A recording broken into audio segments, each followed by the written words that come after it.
చూడండి నేను మన విశాఖ జిల్లా భీములపట్నం నుంచి మీతో మాట్లాడుతాను. ఇక్కడే పుట్టి పెరిగాను. మత్స్యకారుల సమస్యలు నాకు తెలుసు, రైతుల సమస్యలు ఏ విధంగా తెలుసు. మత్స్యకారులకు ఇక్కడ మినీ హార్బర్ కట్టారు. ఎన్ని సంవత్సరాల నుంచి అడుగుతున్నారు, ఎవరైనా పట్టించుకున్నారా? ఇన్ని పార్టీలు ఎమ్మెల్యేలు మంత్రులు వచ్చి అంతే ఎలక్షన్ ముందు వస్తారు, వెళ్ళిపోతారు. నేను మత్స్యకారులకు 3 విషయాలు: 1, మీకు మినీ హార్బర్ కట్టిస్తాం. 2, మీరు ఫిష్ ఎక్స్పోర్ట్ చేయడానికి మంచి అవైలబిలిటీ ఫెసిలిటీస్ అన్ని నేను ఇస్తాను.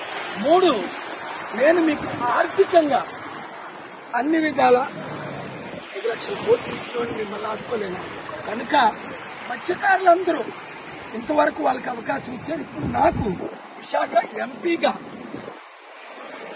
కొండ గుర్తుకు ఓటేసి సీరియల్ నెంబర్ 16 ఒక్క అవకాశం ఇవ్వండి. మన విశాఖని ప్రపంచంలో బెస్ట్ పోర్ట్ సిటీగా, బెస్ట్ సిటీగా నిరుద్యోగులకు ఉద్యోగాలు ఇస్తూ అన్ని విధాలా ఆదుకుంటారు. ఈ వీడియో షేర్ చేయండి.